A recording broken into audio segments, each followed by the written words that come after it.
नमस्कार मित्रांनो. मित्रांनो, आजच्या बाईकथेमध्ये आपल्या चॅनलच्या सबस्क्रायबर आहेत मनीषा डिचोलकर ताई आणि त्यांनी त्यांच्या बहिणीच्या बाबतीमध्ये ती जेव्हा सहलीला गेली होती आणि तिकडे तिच्यासोबत एक भयानक अनुभव तिला आला भुताटकीचा. तो आपण आज या बाईकथेच्या माध्यमातून ऐकणार आहोत. तर मित्रांनो, कुडाळ तालुक्यामध्ये एका गावामध्ये मनीषा, तिची बहीण मंगल आणि आई-वडील राहायचे आणि त्यांच्या गावापासून 3 किलोमीटर अंतरावरती एक हायस्कूल होतं. त्या हायस्कूलमध्ये मनीषा 5वी मध्ये आणि तिची बहीण जी आहे मंगल ती 9वी मध्ये शिकत होती. आता डिसेंबरचा महिना होता आणि उद्या मंगलची जी सहल आहे, ती त्यांच्या हायस्कूलमधून रत्नागिरीला गणपतीपुळे वगैरे त्या साईडला फिरायला जाणार होती. तर आदल्या दिवशी मंगलने सगळी तयारी केली कारण उद्या सकाळी 6:30 ला सरांनी सांगितलं होतं 7:30 पर्यंत तुम्ही सगळ्यांनी हायस्कूलमध्ये पोहोचा म्हणून. तर मंगलला रात्रभर झोपत नाही ना त्या सगळ्या आनंदाच्या भरामध्ये. सकाळी ती 5:30 ला उठली, अंघोळ वगैरे केली. तोपर्यंत तिच्या आईने तिला डब्याला देण्यासाठी घावणे आणि बटाट्याची भाजी केली होती. तो सगळा डबा तिने भरला, पाण्याच्या बॉटल घेतल्या आणि बॅगमध्ये टाकून आता वडिलांनी तिला सायकलवरती घेतलं आणि 3 किलोमीटर अंतरावरती ते जे हायस्कूल होते, त्या हायस्कूलमध्ये ते त्यांना मंगलला सोडून आले. आणि तिथे सोडल्यानंतर जे शाळेतलं वातावरण होतं अतिशय प्रसन्न होतं. सगळी मुलं खुश होती. रंगीबेरंगी कपडे घातले होते सगळ्यांनी आणि शाळेच्या पटांगणावरती 2 एसटी बसेस लागलेल्या होत्या. आता 7:30 वाजता ही सगळी मुलं एसटीमध्ये बसली आणि शिक्षक, शिक्षिका सगळेजण रत्नागिरीला त्या गणपतीपुळ्याच्या मंदिराकडे जायला निघाले. तर मित्रांनो, इथून 7:30 वाजता सुटलेली जी एसटी बसेस दोन्ही त्या 11:30 पर्यंत गणपतीपुळ्याच्या मंदिराच्या त्या गणेश मंदिराच्या तिकडे जाऊन उभ्या राहिल्या. सगळी मुलं भराभरा एसटीतून खाली उतरली आणि सर्वप्रथम सर्वांनी त्या गणपतीचं दर्शन घेतलं आणि सगळी मुलं खुश झाली होती. आता सगळेजण समुद्र किनाऱ्यावरती आले आणि सगळी मुलं फिरू लागली. शिक्षक त्यांच्यासोबत देखील होत्या त्यांच्यावरती लक्ष ठेवण्यासाठी आणि 1:30च्या दरम्यान सगळी मुलं समुद्रकिनाऱ्यावरती असलेल्या एका सुरूच्या वनामध्ये बसून त्या सगळ्यांनी तो डबा खाल्ला आणि पुन्हा एकदा ती समुद्र किनाऱ्यावरती खेळायला लागली. आता दुसरा जो त्या रात्री ते रत्नागिरीमध्येच राहणार होते आणि दुसऱ्या ठिकाणी फिरायला जाणार होते. तिथून संध्याकाळी 4 वाजेपर्यंत तिथून त्या गणपतीपुळ्यातून ही सगळी मंडळी जायला निघाली आणि बाजूच्या एका गावामध्ये एक धर्मशाळा होती आणि त्या धर्मशाळेमध्ये ह्या सगळ्या मुलांची रात्रीची, जेवणाची आणि राहण्याची व्यवस्था केली होती. गावातीलच एका माणसाला जेवणाची व्यवस्था करायला सांगितली होती आणि त्या गावातल्या धर्मशाळेमध्ये सगळी मुलं, शिक्षक वगैरे पोहोचले. तोपर्यंत 7 वाजले होते. 7 वाजता त्या मुलांना चहा, बिस्किटं वगैरे सगळी देण्यात आली आणि नंतर मुलं विविध खेळ खेळायला लागली. गाण्यांच्या भेंड्या, गप्पा-गोष्टी करायला लागले. सर, शिक्षिका देखील गप्पा-गोष्टी मुलांना सांगत होते आणि म्हणता-म्हणता 9, 9:30 वाजले. 9:30 वाजता जेवण आलं मुलांचं त्या धर्मशाळेमध्ये. धर्मशाळेच्या त्या पटांगणामध्ये बसून मुलांनी मस्तपैकी जेवण केलं आणि सर बोलले, की आता कोणाकोणाला जर बाथरूमला जायचं असेल तर बाथरूमला जाऊन या म्हणून. तर मित्रांनो, आता तोपर्यंत 10:30 वाजले होते आणि बरीचशी मुलं बाथरूमला वगैरे जाऊन आली. 11 वाजता जी मंगल आहे, त्या मंगलला बाथरूमला झालं आणि तिची एक मैत्रीण होती खास एकदम. तिचं नाव होतं गीता. तिच्याच वर्गामध्ये शिकणारी होती. तर गीताला तिने सांगितलं, की मला बाथरूमला झालंय, त्या बाथरूमला आपण जाऊन येऊया म्हणून. तर मित्रांनो, त्यांनी सरांना सांगितलं, की आम्ही बाथरूमला जाऊन येतो. सर म्हणाले, की लवकरच या, जास्त वेळ काढू नका तिकडे म्हणून. तर जे बाथरूम आहे ना, त्या धर्मशाळेची जी अशी कौलारू बिल्डिंग होती ना, इमारत होती, त्याच्या मागच्या बाजूला एका कॉर्नर असे मागे जावं लागत असेल. त्या कॉर्नरवरती एक पाठीमागे एकच बाथरूम ची छोटीशी केबिन होती. तर ह्या दोघी जणी त्या केबिनकडे गेल्या. आता त्या केबिनच्या तिथे पहिले जे काचेचे पिवळा उजेड देणारे जे बल्ब होते ना, तो एक बल्ब लावून ठेवलेला होता. तो डिम पेटत होता आणि त्या केबिनला जो दरवाजा होता, त्या दरवाजावरती सगळी जळमटं वगैरे अशी अडकलेली होती. कोळ्यांची घरं अडकलेली होती आणि आजूबाजूचा परिसर थोडासा भीतीदायक होता. पाठीमागे पूर्णतः जंगल होतं आणि त्या केबिनच्या बाथरूमच्या आजूबाजूला सगळीकडे पालापाचोळा पडलेला होता, सुकलेला आणि त्याच्या केबिनच्या मागे 30-40 फुटावरती एक भलं मोठं पिंपळाचं झाड होतं आणि त्या बल्बचा उजेड त्या पिंपळाच्या झाडापर्यंत अंदू-गंदू असा जायचा. तर सर्वप्रथम गीता आतमध्ये बाथरूममध्ये गेली आणि मंगल बाहेर थांबली आहे आणि ती विचार करते, की हा परिसर पाहिल्यानंतर वाटतं, की इकडे कोणी येत नाही सहजासहजी. बऱ्याच वर्षांनी किंवा बऱ्याच दिवसांनी आपण इथे आलो, असं मंगल विचार करू लागली. आणि गीता आतमध्ये आहे बाथरूममध्ये आणि इतक्यात मित्रांनो, जो पिवळा बल्ब लावलेला तो अचानक बंद होतो.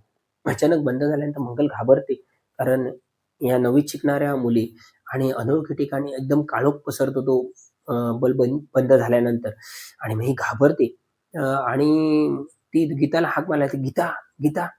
तेवढ्यात मित्रांनो तो बल्ब पुन्हा एकदा पेटतो आणि पूर्ण सगळीकडे उजेड दिसायला लागतो. आता गीता बाहेर येते आणि मंगल आतमध्ये जाते बाथरूममध्ये. गीता बाहेर जेव्हा येते ना, तेव्हा सुद्धा ती आजूबाजूचा परिसर पाहून तिला देखील तिथे अशी भीती वाटायला लागते किंवा तो निर्जन किंवा तो तिथला परिसर असा किर्र वाटायला लागतो. म्हणजे ते रहदारी नाही, कोणी येत जात नाही असं त्यांना ते जाणवत असतं. आता सेम तसंच होतं. जेव्हा मंगल आतमध्ये जाते आणि गीता बाहेर थांबलेली असते, तेव्हा देखील तो बल्ब बंद होतो पटकन.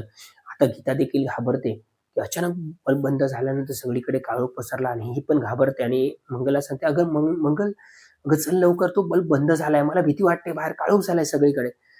तितक्यात तो बल्ब पुन्हा एकदा लागतो आणि सगळीकडे उजेड पडतो. आता त्याच्यानंतर मंगल बाथरूममधून बाहेर येते आणि दोघेही विचार करतात, की पाठी भलं मोठं जंगल आहे, ते तिथे पिंपळाचं झाड आहे आणि इथे सगळा पडलेला कचरा. इथे काहीतरी भयानक वातावरण वाटतंय ना गं? दोघी जण बोलतात आणि आता त्या परतून पुन्हा त्या व्हरांड्यामध्ये धर्मशाळेच्या येणार होत्या. तेवढ्यात त्यांना एका बाईचा आवाज येतो, "ए मुलींनो, कुठे चाललात? जरा थांबा." आता दोघेही मागे वळून बघतात. तर आजूबाजूला सगळीकडे जिथे-जिथे उजेड जात होता तिकडे सगळीकडे पाहतात तर त्यांना कोणीच दिसत नाही. परंतु हाक मात्र 100% कोणीतरी बाईने मारलेला असतो, "ए पोरींनो थांबा, कुठे जाताय?" तर ह्या दोघी जण एकमेकांकडे बघतात आणि म्हणतात, की "मरू दे कोण असेल, चल आपण जाऊया." आणि पुन्हा एकदा ते जाण्यासाठी वळतात, तितक्यात पुन्हा एकदा आवाज येतो, "ए पोरींनो, जरा माझ्या सोबतीला थांबा, थांबा जाऊ नका." आता दोघेही मागे वळून पाहतात. तर ना मित्रांनो, एक ते पिंपळाचं झाड असतं ना, त्या बाथरूमच्या मागे त्या पिंपळाच्या झाडाखाली एक बाई, म्हणजे नॉर्मल अशी बाई, म्हणजे तिचा चेहरा वगैरे असा भुताचा वगैरे असा भयानक वगैरे काही नसतो. नॉर्मल असा एका बाईचा चेहरा असतो. तशी ती बाई साडी नेसलेली त्या पिंपळाच्या झाडाखाली उभी असते आणि ती त्यांना सांगत असते हात पुढे करून, "ए पोरींनो जरा थांबा, माझ्या सोबतीला थांबा." ह्यांना प्रथमदर्शनी असं वाटतंय, की आपल्या शिक्षिका वगैरे तिकडे कोणतरी गेल्या नाहीयेत ना, म्हणून त्या जरा पुढे जाऊन पाहतात तर आपल्या कोणी शिक्षिका नाहीत हे त्यांना खात्री पटते. म्हणून ते कोण आहे बाई आणि आपल्याला का थांबायला सांगते? तोपर्यंत ती बाई चालत, चालत, चालत ह्यांच्यापर्यंत येते आणि त्यांना सांगते, "अगं मुलींनो, जरा माझ्या सोबतीला तुम्ही थांबाल का? मी जरा बाथरूमला जाऊन येते. मला इथे भीती वाटते हे सगळं वातावरण पाहून. तुम्ही बघितलं नाही इथं वातावरण थोडंसं भयानक आणि भीतीदायक वाटतंय."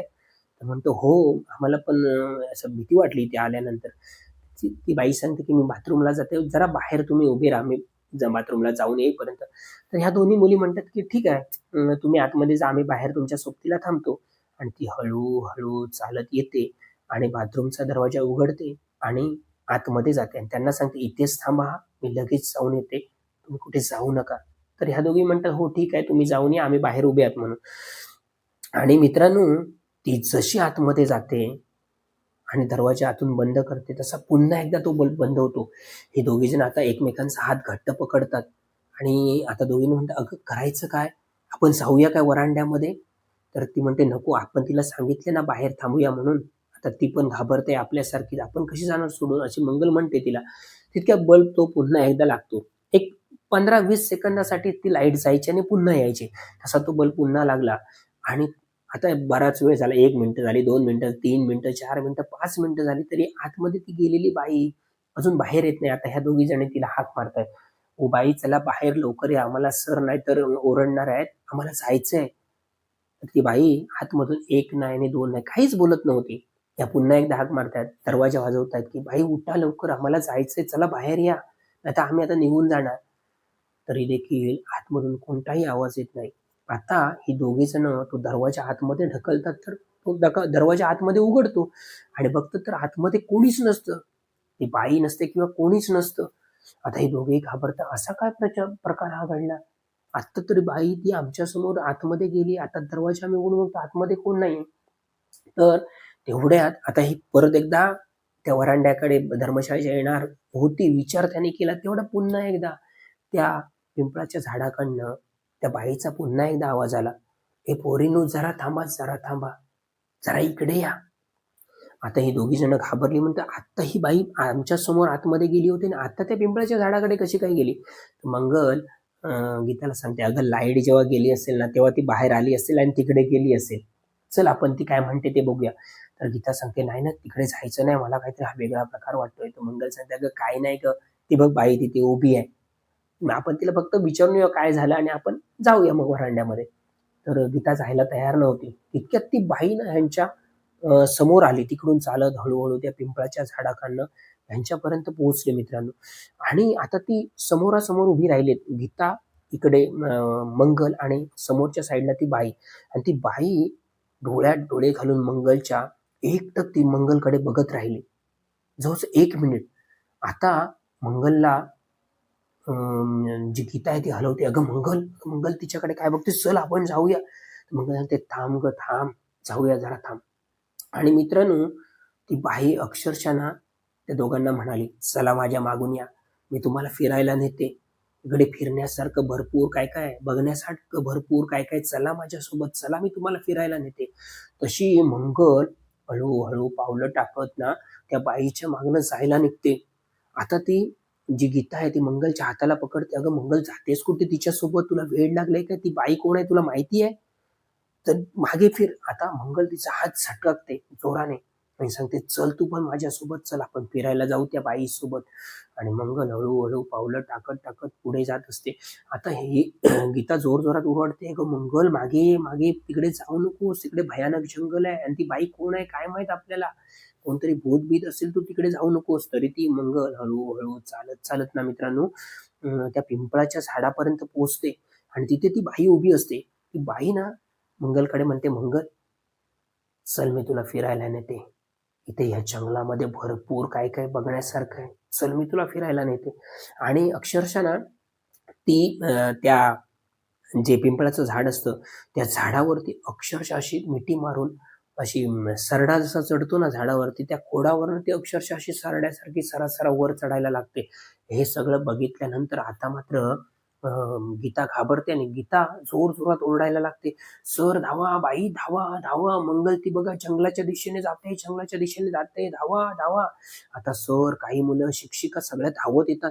बघतात तर गीता बाथरूमच्या जरा पुढे उभी असते आणि पुढे पिंपळाचं झाड असतं ना, त्या पिंपळाच्या झाडाला मिठी मारून मंगल त्या झाडाला मिठी मारून उभी असते. हा सगळा प्रकार पाहून सर घाबरतात, की काय हा प्रकार? मंगल तिकडे कुठे जाते त्या जंगलाच्या दिशेने त्या पिंपळाच्या झाडाकडे. त्या सगळेजण त्या मंगलकडे धावतात. सर तिला पकडतात आणि घेऊन येतात. तर तिची मिठी ना तिने मारली असते झाडाला आणि ती सुटत नसते. एवढी घट्ट पकडलेली असते. तरी कसंबसं तिला सोडवतात आणि ह्या दोघांना घेऊन सगळे वरांड्यामध्ये येतात त्या धर्मशाळेच्या आणि त्यांना विचारते, की "अगं असं काय झालं? ती तिकडे कुठे जात होती मंगल?" आता ती मंगल ना मित्रांनो काहीच बोलत नव्हती. ती एकदम शांत झाली होती. म्हणजे तिला काही बोलायला सुचतच नव्हतं. ती एवढीच सांगायची, "ती बाई आहे ना ती मला फिरायला नेणार आहे जंगलामध्ये. मी जाणार आहे तिच्यासोबत." तर सर वगैरे तिच्या डोळ्यावरती पाणी वगैरे मारतात. तरी देखील ती तसंच म्हणायची थोड्या वेळाने, "मी जाणार आहे तिच्यासोबत. ती मला फिरायला नेणार जंगलामध्ये." मित्रांनो, ती रात्र कशीबशी जाते. दुसऱ्या दिवशी सगळेजण हे फिरायला जातात.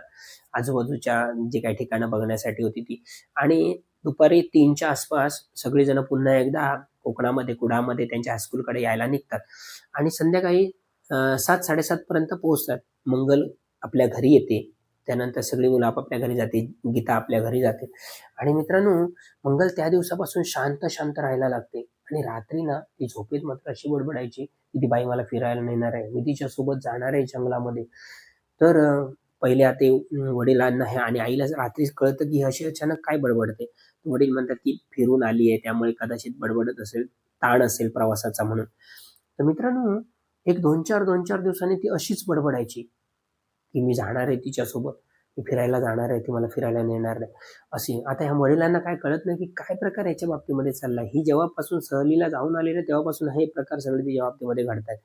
तर मित्रांनो, एके दिवशी ना मंगल आहे ना, ती आपल्या वरांड्यामध्ये, घराच्या वरांड्यामध्ये रात्री 7:30-8च्या दरम्यान त्या वरांड्यामध्ये अभ्यासाला बसली होती आणि तो वरांडा तेव्हा ओपन असायची ती घरं ना. वरांडा असा पॅक नव्हता. पूर्णतः ओपन होता आणि एका बाजूला असं माडाच्या झावळ्यांनी बंद केलेला होता तो वरांडा आणि त्यांच्या घराच्या समोर अंगण होतं आणि अंगणाच्या समोर बरोबर एक मोठं ना फणसाचं झाड होतं आणि त्या फणसाच्या झाडाचं एक जे पाळ आहे ना, ते असे जमिनीतून असं वर आलेलं आणि मंगल त्या वरांड्यामध्ये अभ्यास करते आणि त्या ज्या समोरच्या त्या अंगणातल्या जो फणसाचं झाड होतं त्याच्या पाळावरती तीच बाई मंगलला बसलेली दिसली आणि ती मंगल जोरात ओरडते, "बाबा, आई, ती बघा ती बाई आली आहे मला न्यायला. ती बघा त्या पाळावरती बसली आहे फणसाच्या आपल्या अंगणामध्ये."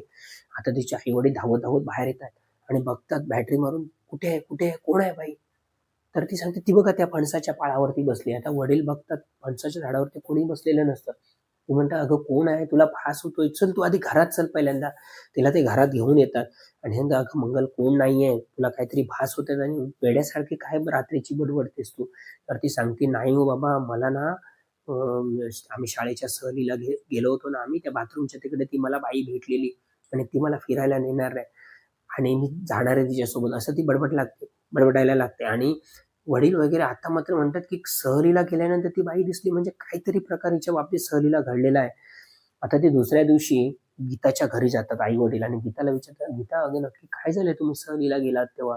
अशी-अशी मंगल रात्रीची बडबडते. घरातल्या अंगणासमोर पाळावरती एक बाई बसलेली आहे. ती मला बोलवते," असं ती सांगते. तर मित्रांनो, तिथे झालेला जो प्रकार आहे ना, ते गीता मात्र आता नम्रपणे त्या आई-वडिलांना सांगते. नाहीतर त्यांना पण कळालं नसतं आणि काहीतरी वेगळीच घटना घडली असती.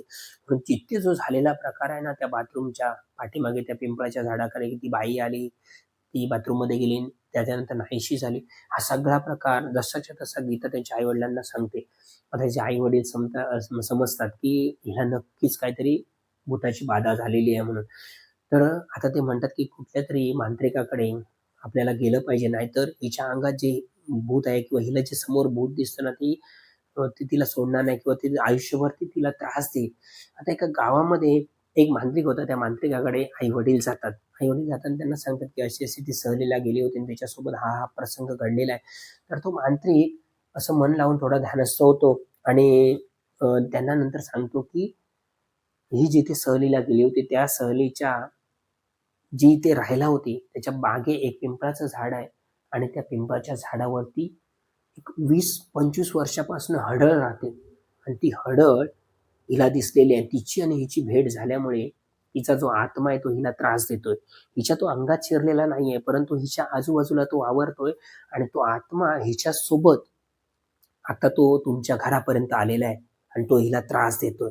तर तुम्ही हिला सांभाळा. तर ते म्हणतात, की तुम्हीच काहीतरी याच्यावरती उपाय वगैरे सुचवा म्हणून. तो एक तो काळा धागा घेतात आपल्या हातामध्ये तो मांत्रिक आणि मंत्र म्हणतो आणि सांगतो, की हा धागा तिच्या गळ्यामध्ये किंवा हातामध्ये तुम्ही बांधा. म्हणजे तो जो आत्मा आहे ना, तो हिला काही त्रास देणार नाही किंवा तो तिला स्पर्श करण्याचा किंवा तिच्या अंगात जाण्याची डेअरिंग करणार नाहीये म्हणून. तर थोडंफार याच्यापासून तिचं संरक्षण होईल म्हणून. आणि ते घेऊन जातात काळा दोरा आणि तिच्या गळ्यामध्ये बांधतात. गळ्यामध्ये बांधल्यानंतर मात्र ना मित्रांनो, ती जी बाई तिच्यासोबत जो तिचा आत्मा आलेला असतो तिला ती खूपच त्रास द्यायला लागते. रात्री हे झोपल्यानंतर मंगलचे आई-वडील, तिची बहीण जी मनीषा ती झोपल्यानंतर त्यांच्या आजूबाजूला त्या घराच्या कोणतरी बाई जोरजोरात हसते, असा त्यांना आवाज यायला लागतो. आता आई-वडील देखील त्यांना देखील ते सगळं स्पष्ट ऐकायला येतं आणि ते म्हणतात, की त्या मांत्रिकाने सांगितले ते खरं आहे. कारण कोणतरी बाई नक्कीच आपल्या घराच्या आजूबाजूला जोरजोरात रात्रीची हसते. रात्री घराच्या भोवती फिरते आणि जे मांत्रिक म्हणालाय, की तिचा जो आत्मा आहे, तो आत्मा हिच्यासोबत तुमच्या घरापर्यंत आलेला आहे. आता दुसऱ्या दिवशी कशीबशी उजाड उजाड कशी एकदा सकाळ होते याची वाट बघत असतात याचे आई-वडील मंगलचे. दुसऱ्या दिवशी ते उठतात आणि पुन्हा एकदा त्या मांत्रिकाकडे जातात आणि सांगतात, की आता काहीतरी वेगळाच प्रकार घडायला लागला, की अपरात्री ती जी बाई कोण आहे, ती घराच्या भोवती फिरते आणि जोरजोरात हसते. तेव्हा तो मांत्रिक सांगतो, की आता हा प्रकार भयंकर वाढलेला आहे आणि मी तुम्हाला जो दोरा दिला होता ना, त्याने काय फरक पडलेला नाही. तेव्हा तुम्ही तुमच्या मुलीला माझ्याकडे घेऊन या. ते दुसऱ्या दिवशी संध्याकाळीच तिला मंगलला घेऊन त्या मांत्रिकाकडे जातात. जेव्हा त्या मांत्रिकाच्या त्या घरामध्ये ती प्रवेश करत असते मंगल, तिचे आई-वडील, तेव्हा तो मांत्रिक मंगलला सांगतो त्या उंबऱ्यावरती, "थांब तिथेच थांब. तू फक्त एकटी आतमध्ये ये आणि तुझ्या बरोबर जे कोण आहे ना, तिला मागे जायला सांग." आता हे सगळं पाहून मंगलचे आई-वडील एकदम आश्चर्यचकित होतात, की हा कोणाशी बोलतोय आणि काय बोलतोय मांत्रिक? तर ती दोघांना सांगते, की तुम्ही दोघे आई-वडील आतमध्ये या आणि तो मांत्रिक आहे ना, तो त्या मंगलला उंबऱ्यावरती उभा करतो आणि मंगल आता जोरजोरात हसायला लागते मित्रांनो आणि वेगवेगळे आवाज काढते आणि सांगते, "मी जाणार नाही. मी हिला घेतल्याशिवाय जाणार नाही. हिला मी नेणार आहे माझ्यासोबत त्या जंगलामध्ये. मी नेणार आहे तिला त्या पिंपळाच्या झाडावरती माझ्यासोबत." आता तो मांत्रिक मोठमोठ्याने मंत्र म्हणू लागतो आणि एक विभूती असते ना ती मित्रांनो तो हातामध्ये घेतो आणि तो रागाच्या एकदम रागाचे त्याच्यावरती सगळे हावभाव तो रागाचे त्याच्या चेहऱ्यावरती दिसू लागतात. तो रागिष्ट होतो आणि तोंडासमोर अशी ती विभूती धरून असं जोरात फुंकतोय, म्हणतो, "तू चालती हो." त्या मुलीच्या अंगातून "तू चालती हो. तिला काहीच तू स्पर्श करायचा नाही किंवा तिला त्रास द्यायचा नाही तुला, नाहीतर मी बाटलीमध्ये बंद करून ठेवीन." असं तो सांगतो मांत्रिक. तितक्यातच तिच्या अंगातून कोणतरी अशी काळी आकृती बाहेर पडल्यासारखी वाटते आणि ती सगळी जी बाहेर पडलेली आकृती तिचे आई-वडील पाहतात, तो मांत्रिक पाहतो आणि मंगल धाडकन जमिनीवरती कोसळते आणि ती बाई मात्र तो जिचा प्रेतात्मा असतो त्या सगळ्या आकृतीच्या स्वरूपामध्ये तो जोरजोरात हसत असा हवेमध्ये नाहीसा होतो आणि मंगल बेशुद्ध पडते. तिला मग घरात आणतो तो मांत्रिक. तिचे आई-वडील आणि तिच्या डोळ्यावरती पाणी वगैरे मारून तिला सावध करतात आणि तो मांत्रिक मात्र पुन्हा एकदा तिला तावीज देतो गळ्यामध्ये बांधण्यासाठी आणि त्यांच्या आई-वडिलांना सांगतो, की ही तावीज तिच्या कायम गळ्यामध्ये बांधा. पडताना किंवा तिचा जर दोरा खराब झाला तर तो दोरा लगेच बदलून टाका, पण ही तावीज तिच्याबरोबर कायम राहू देत. आणि मित्रांनो त्या दिवसापासून मग ज्या आपल्या सबस्क्रायबर आहेत मनीषाताई, त्यांची जी बहीण आहे मंगल, तिच्या अंगात असणारं ते भूत असेल किंवा तो प्रेतात्मा तिच्या भोवती वावरणारा, तो त्यानंतर तो निघून जातो आणि त्यानंतर तिला पुन्हा एकदा कधीच त्रास मात्र होत नाही. तशी आगळी-वेगळी घटना मंगल जेव्हा सहलीला गेली होती, तेव्हा तिच्या बाबतीमध्ये घडली होती. तर मित्रांनो ही कथा तुम्हाला कशी आवडली? जर आवडली असेल तर कमेंट करून सांगा, ही कथा कशी वाटली? चॅनल सबस्क्राईब केला नसेल तर तो सबस्क्राईब करून घ्या. त्याच्यानंतर चॅनल मित्रमंडळींना शेअर करा, म्हणजे त्यांना देखील ह्या भयानक ज्या भयकथा आहेत त्या ऐकून त्यांनाही आनंद होईल किंवा मनोरंजन होईल. तर मित्रांनो आजपर्यंत या ठिकाणी मी आपल्या सर्वांची मनापासून रजा घेतो. धन्यवाद.